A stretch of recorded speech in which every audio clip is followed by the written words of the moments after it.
et sisse juhatada meie järgmine sessioon, milleks on turundusteater. See on suhteliselt ebatavaline meie kontekstis, aga kui natuke järgi mõelda, et me oleme siin teinud turunduskino ja kõiksugu muid asju, siis teater tundub igati loogiline jääda. Aga täna lisaks sellele, et tegemist on teatriga, on tegelikult tegemist ka täiesti tõsise õppimise võimaluse kohaga, nii et kasutage seda ära. Ja meil on 2 näitlejat, kes teieni selle etenduse täna toovad. 2 näitlejat Peterburist, Mikhail, kes on IT ja turunduskommunikatsiooni taustaga, nii et te kujutate ette, mida nendest 2 kokku pannes tulla võib, siis see on täpselt see, mida te näete ja kuulete. Ja Natalia Mikhail, kes on hästi selgelt ka IT ja kommunikatsiooni taustaga natukese teise nurga alt ja nende nägemus väga selgelt näitab siis seda, mida ja kuidas saaks teha paremini, saaks teha teisiti. Nii et the floor is yours and we are waiting for you to play. Thank you. Thank you. It's actually a bit embarrassing because we forgot to take the translation earphones, so we could only recognize our names, but I'm sure it was a nice introduction. Thank you. Well, anyway, thank you all for coming tonight. And what we're going to show to you today is the first time ever marketing theater on Natalia Mikhail. And we want you to have some fun. We want you to enjoy it and relax it, follow it with us. You'll get some serious points out of it, but we'll try to make it as easy for you to understand as possible. And the whole idea here has to do with how you communicate and build relationships with your clients. And thinking about loyalty, we all understand that it doesn't just appear at once. So we need to move towards it, and we do certain steps that will help us to do it. And that evolution, if you take a closer look at it, is manageable. And we'll show you some examples on how your business relationship is built very similar to how your personal relationship evolves. And then we come down to a particular tool that will help you to improve your business by following certain steps in certain logic. So the first part is actually the fun part. That's where you watch and enjoy the show. And before we go on, just a couple of questions. And I would ask you to be really honest. No one will see that. How many of you have had the meeting where you made an impression that was not really what you wanted to make out of it in terms of impression? So how often, who had this at least once in one? Okay, so when you went to the meeting and, okay, so I see some hands, okay. I'm pretty sure that the rest of us also had it. And the second question is, how many of you had the situation in life when you actually, in the time, you realized that the person meant something different in the written communication apart from what you actually read? That happens quite often. I see many more hands now. So actually the first 3 acts that we will show is about this. How we talk, what we mean, and what is behind it. So looking at this small street plays, try to look at them both ways, both personal life and business life. There are always double meanings in everything when we communicate in business and life, right? So let's start with this and act 1. Yeah, so we're more marketeers and advertisers, not professional actors, but from our let's entertain today. Don't judge us too strictly. So the first act is impressed and be impressed. And this is about the meeting. Is when you go to the meeting, you actually try to impress the person, not push it, maybe it's hard, but there's a certain idea that you have in mind. Okay, after I leave, I want that person to have this in his mind, in his head. And sometimes it's just not what happens in real life. So the setup where we are, it's how we work with that.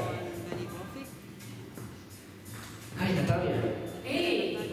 Hi, Misha. Don't you remember me? It's Misha. We met several years ago on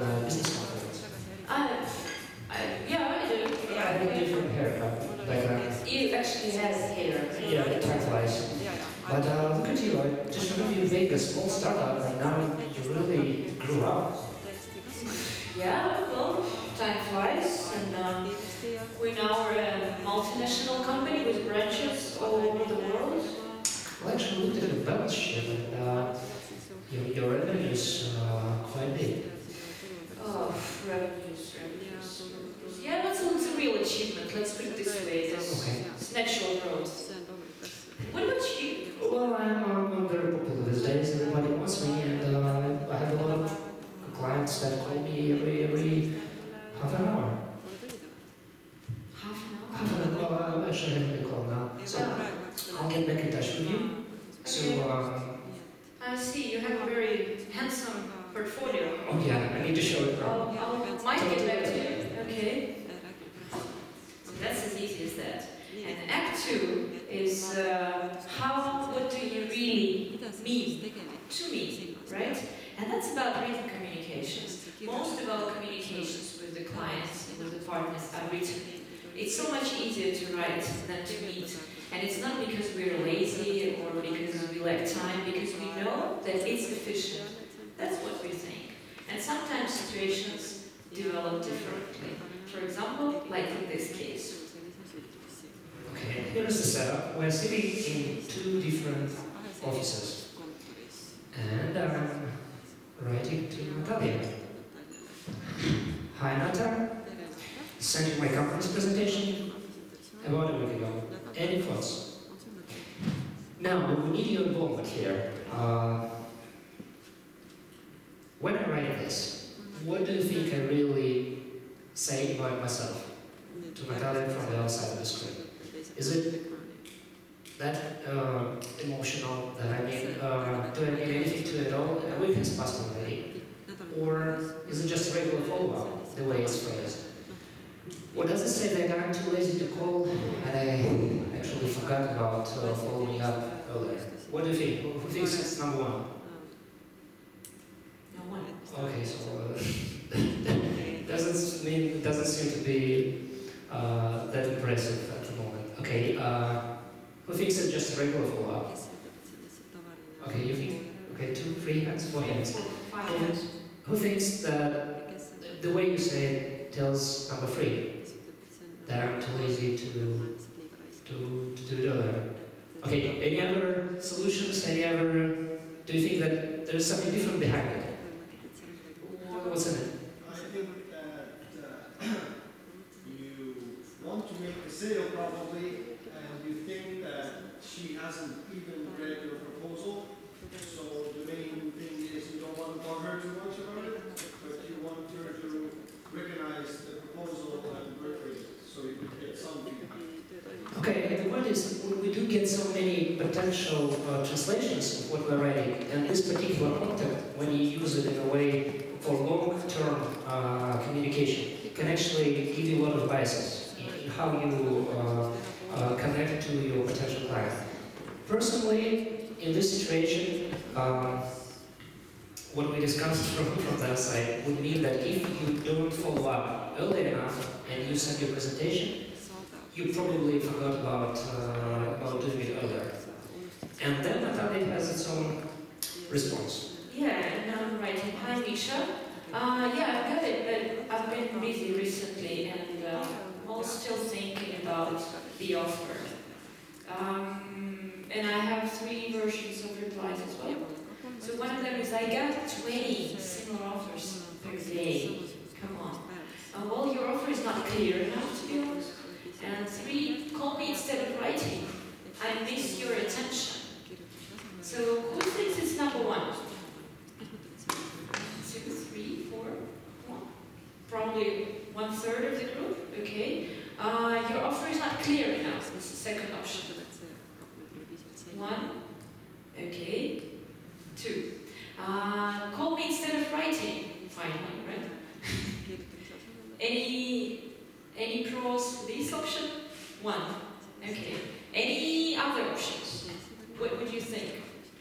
There's no right or wrong answer in this. You understand, right? Could be many options, but to be honest,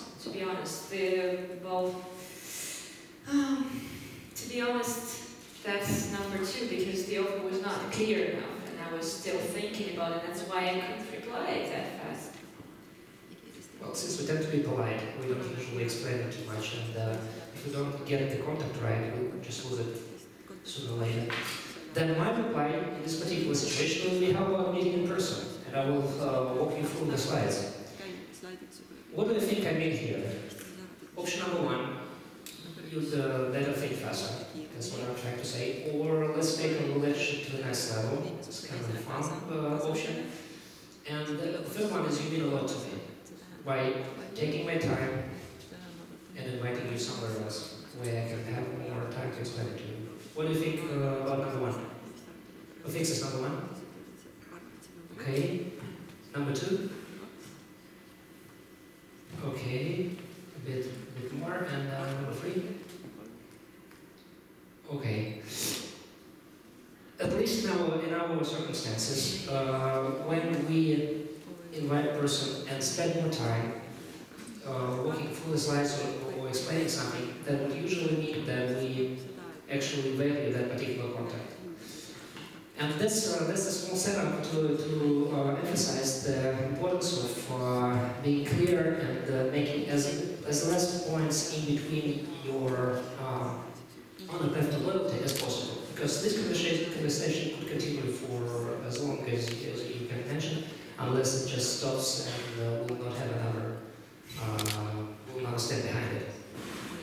Yeah, and I guess many of us have such conversations. And in Act 3, before I explain it, that's where I will need 5 people from the group to come up and help us play this marketing theater. Nothing bad is going to happen, I promise. The only thing you will be asked to do is to give a couple of good words about yourself. It's always nice to tell good things about ourselves, right? So just 5 people who could help us here. Nothing scary, I promise. Anyone? No? No one is coming out? No? Animal, can you help us? Yeah?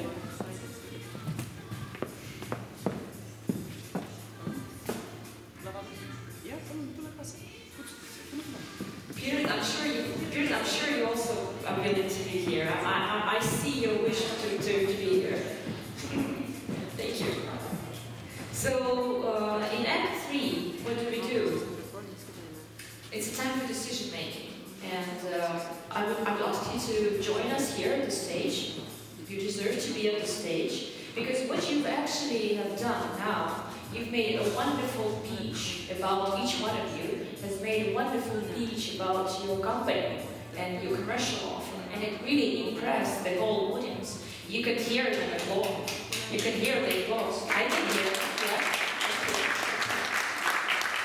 And the only thing here, because we're confused, we don't know what to choose, what company to work with. So we just ask each one of you to sum up, really, in 1 or 2 sentences, your key advantage. Why should we choose you? Just one, 2 words from each one, a couple of phrases.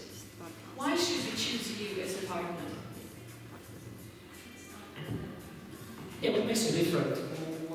Basically, when you are striving to get your pitch right, you are supposed to be different, first of all, and then you're supposed to share your advantages, right? And then what helps the other side to select you. Just few words, wipe that over. Just because we are the one who are doing these things.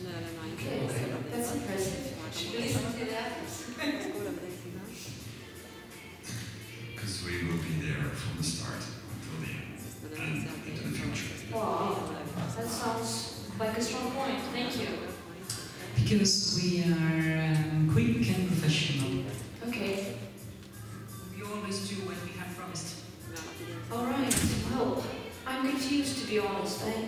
I have to make such a choice. Well, my answer would be, and it's not professional at all, and I would answer that I love your project with all my heart. And that can also be a part of your decision making on how you actually select your potential partner here. Doesn't make it easier, but it does actually. There are so many good offers, but I will choose the one that was in relationship for a while because I know the way he behaves. And it's irrational. It's obvious, but it's irrational. I'm sorry, because that the history of a relationship, that what matters. But I'm sure the next time we see, we already will have the history with us. So thank you.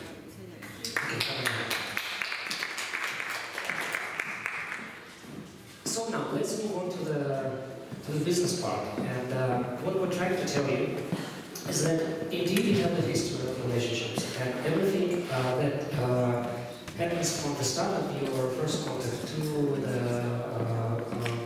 the contract signing and then to the performance itself builds that loyalty, which most of the businesses are striving to have, because that will keep your consumer back. And the ambition here is to actually make this path as short as possible. There are a few words about ourselves. Anybody was here in the middle of the day?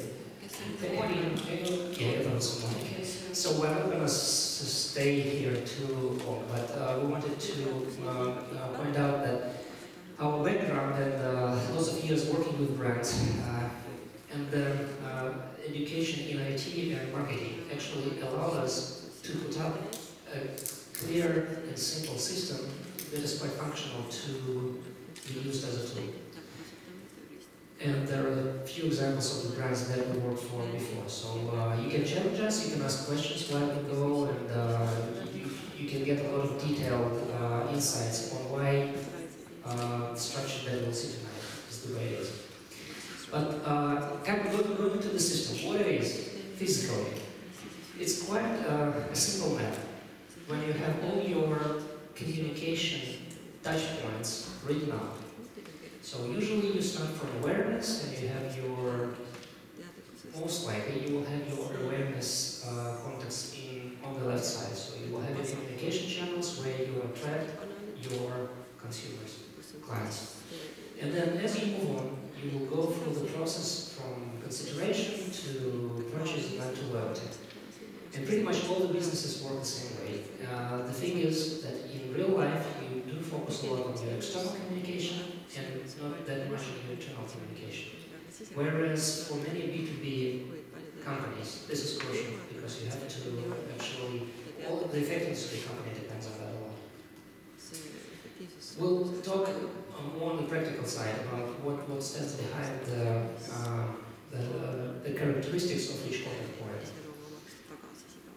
But the thing that makes it work comes out of three principles. First of all, we have a relationship marketing principle here. It's the part that deals with the vision of how you build a loyal client. And that's about giving out more, that's about understanding your client, that's about how you actually create an emotional attachment. Then we have the customer journey part, and we'll talk briefly about it in the morning. It's a system of movement that your client follows when they interact with your brand. And it's just a science by itself, and it's used here as a principle. And then you have your business process designs when you build a company around the client. And as an outcome, there are four clear advantages. First of all, you have an opportunity to boost your conversion rate. It's not only about your digital channel anymore. It's about how you view every point in your journey. Because every point of contact has this conversion result. Into the next stage. And it's not about the numbers that you can get from analytics. It also accounts for that, but it's more your managerial and expert tool to understand that if we do the following, then we get the certain outcome, and we can actually gauge the percentage of people that stay with us after the moment. So if we ask you, the conversion would be how many people will stay with us after the fun part, even though it wasn't really practical in a business sense, and that would be the conversion at each point of what we are telling you right now at the moment, and you can see the same thing happens in real life. Then you can, once you have your map, and you understand that the conversion from point A to point Z is like that, then you can actually try to shorten it and make sure that you can reduce your resources by 20-30%, whatever your current stage is. So once you understand and have a clear picture, you can actually shorten it because you now look at each point separately and you have a conscious understanding on why it works or it doesn't work. And that allows you to set priorities. If you know that this particular touch point doesn't work for you, you can understand why it works, then you can use the same principle in other channels, or get rid of some channels that are not working well. And eventually, each contact point will be supported with your content or your mediums that you use. For instance, if that's a business, it's a personal meeting.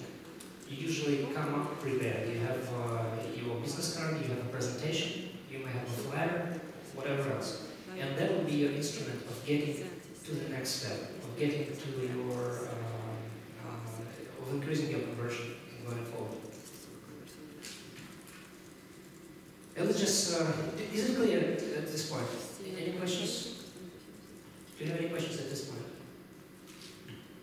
Okay, so my chemistry teacher used to ask the same question in school. It was like, do you have any questions? And when there was no questions, she said, well, it's either of two. And either everything is clear or nothing at all. So it's the first option, and we'll try to go through each of the parts now to give examples. okay, so before we move to the practical part, where we'll have the opportunity to work for your own business tasks, let's just have a closer look at 4 advantages that we'll get. And the first one is you can influence the conversion from point A to point B by taking a look on what makes people stay with you. So, for instance, we'll probably need to go to examples now and talk about the examples from real life. Yeah. Actually, the way, I'm sorry for those who've been here in the earlier session, because we said how this scheme was born. We were working with the IT company, large IT company, and we actually were thinking on the point 4 on the previous slide. Can you put it back? So we were thinking on how to fix the channel and content strategy. And then we realized that there's so many touch points with so many target groups that they have, and so diverse, that we have to put them all out on the table and somehow structure it, restructure it, and see where the most efficient touch points are and fill them with the right content. So that was our main goal. But then when we did the whole thing, we realized we came up with a system that could work for other businesses and for other goals in the same company. And it's quite a complex product company. So one of the conclusions that we came up to is it's actually, it might sound simple, but it wasn't easy for the company to acknowledge. Is in order to boost their conversion, they have to just be simpler in the way they communicate with their clients in each touch point. Because if you would look at their website before the reconstruction, let's put it this way, it was so complex that if I were the client to come to the website, I would get lost within the first seconds, having no idea what to choose. The number of products, solutions, whatever product solution is, hardware, software, it's all mixed up. I don't know what to choose. And if I, take my time to go a bit deeper into some solution, I would get lost in terms, even if I were a technical person.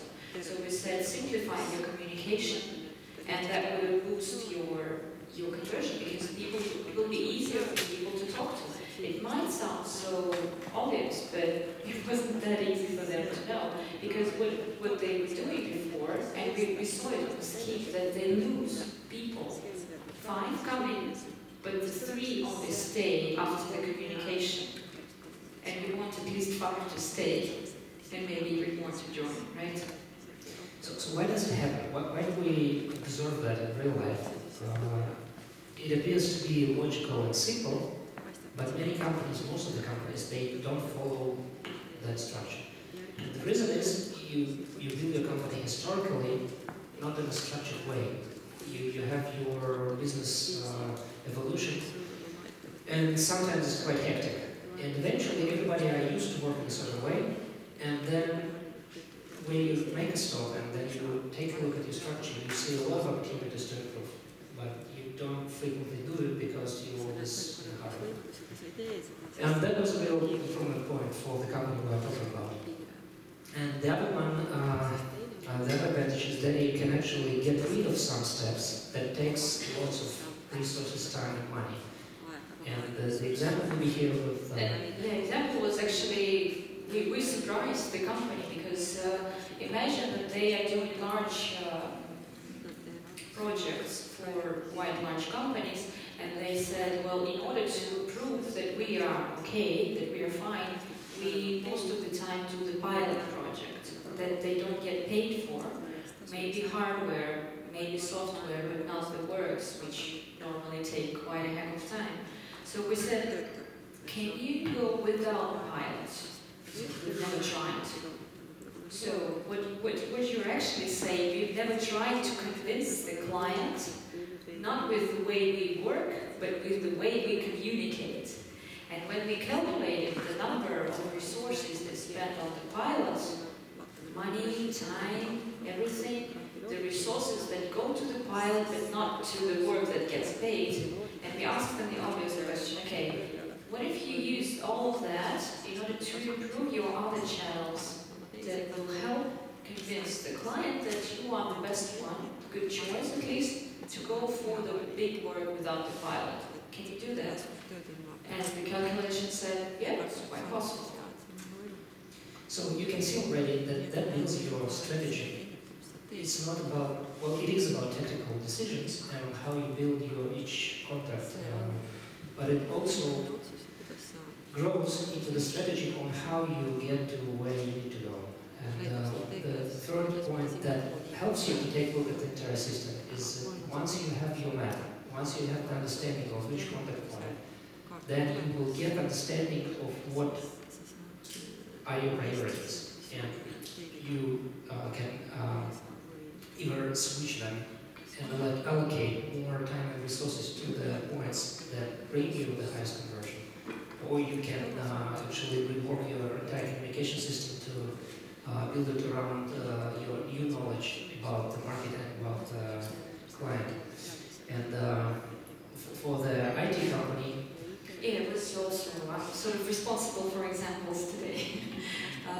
It was the case when we analyzed their channels where they get the most clients from, and it appeared that about 50% of their clients, they come from vendors, so from whom they buy software and hardware.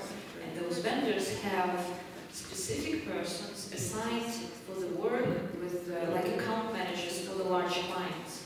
And it depends a lot on that person whom to attract to that project, what kind of system integrator.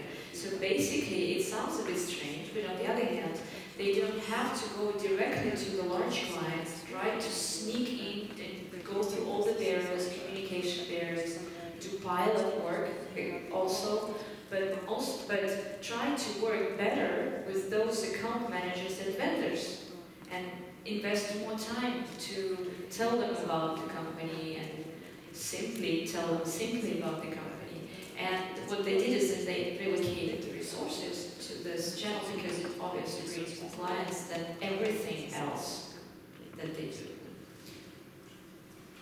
and the final thing that you get out of it is very practical. Once you have the strategy of communication touch points, you understand that in each particular point you have a certain format or content.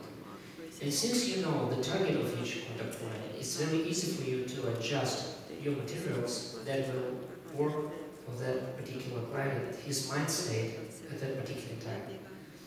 And by improving, imagine the whole system, and if you have maybe 5-7 touch points, by improving on every client contact meeting or phone call or email, by improving the content according to what you know about the whole process, you get a huge synergy because every step is taking you closer to either converting your person to becoming a client or increasing loyalty.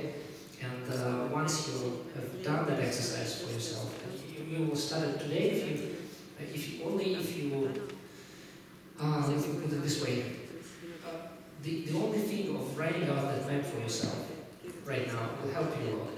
And we can move on to the practical exercise now, and you will see it for yourself, and we can answer more questions as we go. But just to summarize, there is a tool that will help you identify your steps as you go from awareness to loyalty with your client. And it's built in a way that it's not just the map that shows you where your touch points are.